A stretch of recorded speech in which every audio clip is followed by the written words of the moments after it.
Magandang umaga mga iga, nakatakda ng pumunta si Senador Bong Revilla sa Sandigan Bayan sa gitna ng napipitong pag-issue ng warrant of arrest laban sa kanya.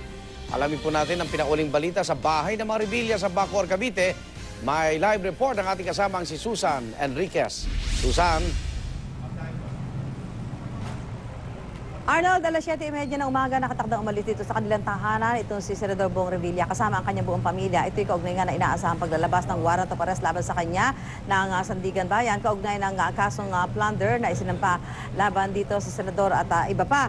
At sinabi nga, ngayon sa mga oras to ay may mga dumarating dito mga taga-suporta itong pamilya Revilla, itong si Senador Bong Revilla.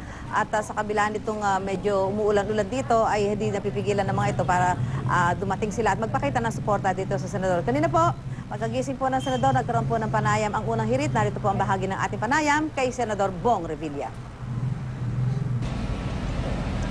Siguro hindi na kinakailangang hintayin pa natin yung warrant. Diretso na tayo sa Sandigan Bayan. Well, after nung ngayon, mga interviews, and then kakaroon ng dasal, and then after that, diretso na tayo sa Sandigan Bayan. Kanina, pinapanood ko yung video na pumunta ka kagabi sa tatay mo. At parang nakita ko parang meron kang pinipigil sa sarili mo. Paano ba naging pag-uusap niyo ng tatay mo?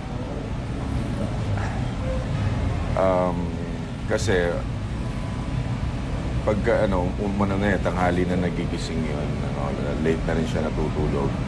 Kaya ninais kong puntahan na siya kagabi. Kasi kung maaga nga ako didiretso sa Sandigan Bayan, hindi ko na siya makikita.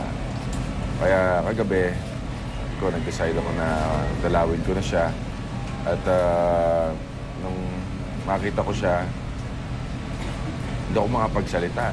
Saka agad ang sabi sa akin, iiwan mo na ako. Siyempre, pagka sa magulang, di ba? Siyempre, na kagad ako. Hindi ko mapigilan yung sarili ko kundi lumuha. Nakikita mo sa dibdib niya talagang gusto niya akong tulungan, pero wala siyang magawa. Ay ko, Daddy, basta kakayanin ko to, alam mo. Hindi tayo pababayaan ng Panginoon. Parang pelikula eh. Pero walang cut.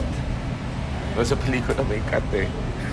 Ito tuloy-tuloy. Tuloy-tuloy yung paghihirap mo. Tuloy-tuloy yung pasakit sa'yo. Tuloy-tuloy yung panggugulpi sa'yo. Sa akin, isang taon na dire-diretso ito eh.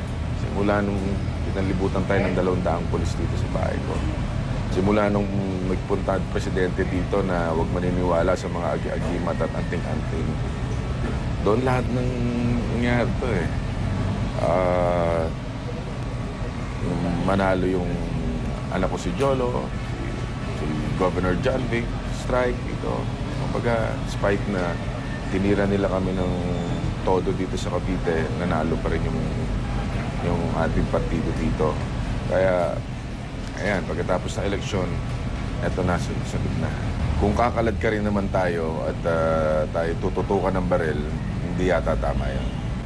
Inuunti-unti kaming nilalabasan ng ebidensya, unti-unti kaming tinatalupan ng buhay para wasakin na talaga yung pagkatao mo, hindi lang yung pagkatao ko, kundi pagkatao ng buong pamilya ko hanggang sa kaapu-apuhan ko mawawasak ng kinabukasan. Kaya sabi ko nga, Igan, mas mabuti pa na ikulong na ako eh. No? Kaysa nandito ako sa labas na para ka rin nakakulong. Na kasi pag habang nasa labas ka, winawasak yung pangalan mo, sinasaktan ka, sinasaksakan ng buhay na hindi ka mapatay-patay, eh ang tinatamaan na yung mga kamag-anak mo, yung mga anak mo, yung apo mo. No? Yun ang masakit sa akin na hindi ko matanggap.